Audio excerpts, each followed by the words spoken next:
Magandang araw mga kaibigan. Bigyan natin ng reaksyon itong isang post na nagpapaliwanag tungkol sa bloodbath remarks ni VP Sara sa kanyang impeachment trial. Pinost ni Maba Jalil, isinare niya ang article na sinulat ni Albert Tisment. Napakagandang pagkasulat. Ito nga ang ganda ng kanyang caricature. Bloodbath. Bloodbath, Inday Sara will swim through it. Lalangoy daw. Lalangoy si BP Sara sa dugo. Okay. Ang ganda. First time kong makabasa ng post ni Albert Tisment. When Vice President Sara Duterte said she wanted a bloodbath, the political class gasped. Nag-react sila. The press ran with it, the critics spun it, but to those who understand who Inday Sara truly is, it wasn't a threat. It was a promise. Wow!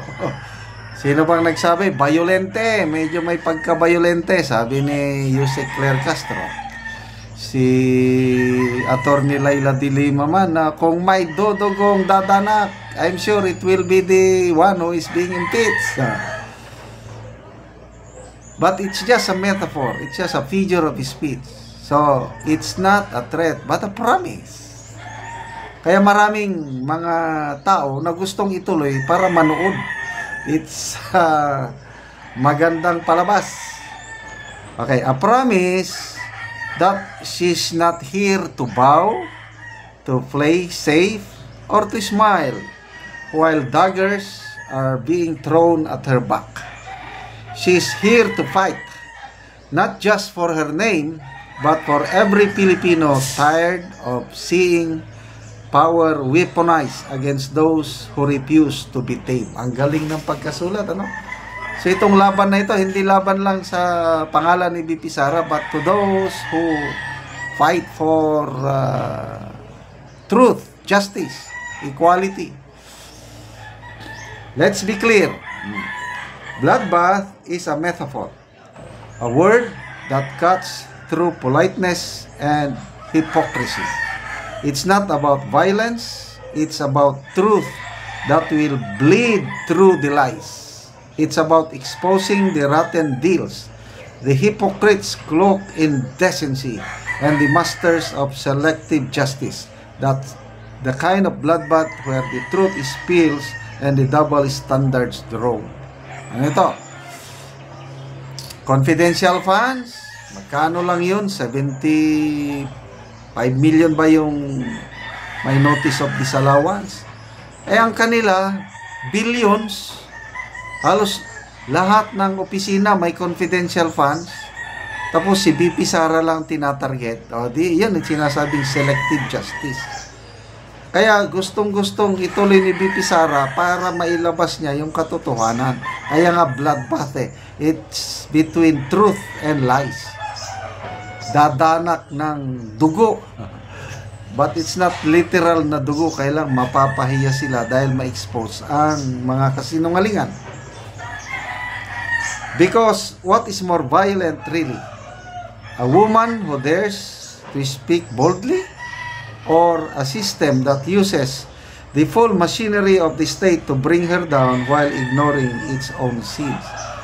Nagmamalinis ang Kongreso, good governance kuno, kailang anong nangyari sa mga ayuda? Ito ang sinasabi dito. Inday Sara is no stranger to battles. She grew up with the last name Duterte, a name loved by many, hated by some, but feared by all those who thrive in cowardice. She carries that name not as a crutch, but as a compass. Kung tapang lang pag-uusapan, si Tatay Digong nagsabi na mas isog o mas matapang yang Inday Sara kaysa sa akin. Kaya ako, una akong bumilib kay then Mayor Inday Sara nung sinapak niya Sinuntok ba niya yung sheriff? Sabi ko, ito ang tunay na leader. My balls. Now, she stands alone in the ring. Her father is no longer in power. The very institutions her father once protected now circle back with vengeance. And yet, she says, bring it on. Di ba mas safety na lang sana kasi ang mga abogado ni VP Sara gumagawa ng paraan na wag nang matuloy ang impeachment. Ganon din ang stand ni Congressman-elect, Senator-elect Marcoleta.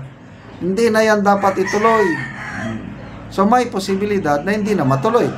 Di sitting pretty na si VP. Pero sabi niya, no, I want the trial. I want bloodbath. Grabe. Palaban. So makikita mo dito yung character niya, yung type of leaders, anong klase siyang leader. Hindi siya umaatras sa laban. Agila nga. Agila ng Davao. That's leadership. Not hiding behind scripted lines. Not flinching when accused, but showing up. His sleeves rolled, saying, let's do this. Let's have the trial. Let's have the bloodbath. Because this is bigger than Inday Sara. This is a moment of reckoning for a political culture that has grown too comfortable in silencing strength, too fragile when confronted by women who refuse to play by the rules. Let them fear her words. Na may nagtatanong, Sir, sabi sa akin ng kaibigan ko, nagsabi lang si VP Sara na bloodbath. Bakit si PBBM nagsabi reconciliation na daw? Ano bang nangyari? Baka natakot. I don't know. Baka lang. Let them fear her words. Let them twist her metaphors. But we see through it. The bloodbath she invites is not chaos, it is cleansing. I think si Derto Asba, Optic Politics, sabi niya, itong impeachment trial is more of a cleansing. Hindi yung literal na bloodbath. Cleansing ito. Let it come. Let the courts convene. Let the witnesses speak. Let the public watch. Kaya maraming gustong matuloy ang impeachment trial. Ako, excited na akong makapanood sa impeachment trial. Parang napanood ko noon, impeachment ni then President Joseph Estrada. Impeachment ni former Chief Justice late Renato Corona. Kailang matagal na. Ngayon ulit. Let every accusation be answered with fire and fact. Because in this bloodbath of reckoning, it won't be her who sinks. It will be the lies, the vendettas, and the corruption disguised as virtue. Inday Sara will swim through it. It will be will swim through it, head high, unbroken, and more powerful than ever. And when it's over, don't be surprised if the woman they try to drown becomes the one they beg to leave. Pag nalusutan ni VP Inday Sara ito, wala na. Only one way to go. Malacanang by 2028. Okay mga kaibigan, salamat sa inyong pagsubaybay sa ating mga videos. Nakakatulong kayo ng malaki sa Tribong Talandig dahil ang income po natin sa channel na ito is pantulong po sa tribong nangangailangan. Namimigay tayo ngayon ng mga yero at pako para ma-repair ang sira-sirang bahay ng Tribong Talandig. Panoorin nyo ang video na ito. Upod ni ang natabangan na magyero, so ako silang bisitahon. Ayo! Maayong udto! Sige. Ug karon mao na ni ang nahatag sa ila nga yero. So nakaatop na gid sila. So nindot na gid nga tan-awon. So karon unsa imong maistorya bahin sa nahatag sa inyo nga yero ug karon maayo na ang inyong atop? Nagpasalamat ko sa Ginoo og sa nagtan-aw sa video. Og sa nag-sponsor ani nga matagaan mi kay para dili na mi maulanan. Og nang hinaot usab ko nga dagan pang matabangan kay dagan pa ang nanginhanglan. Og dili pud mi makabalay kung wala mi na tagaan ani kay karon nga panahon lisod jud kaayo. Munang nagpasalamat jud ko kay naay nag-sponsor ani nga siya gyud ang gihikap sa Ginoo nga siya mohatag sa amo og yero. Mm. Og salamat jud kaayo. Sige, salamat.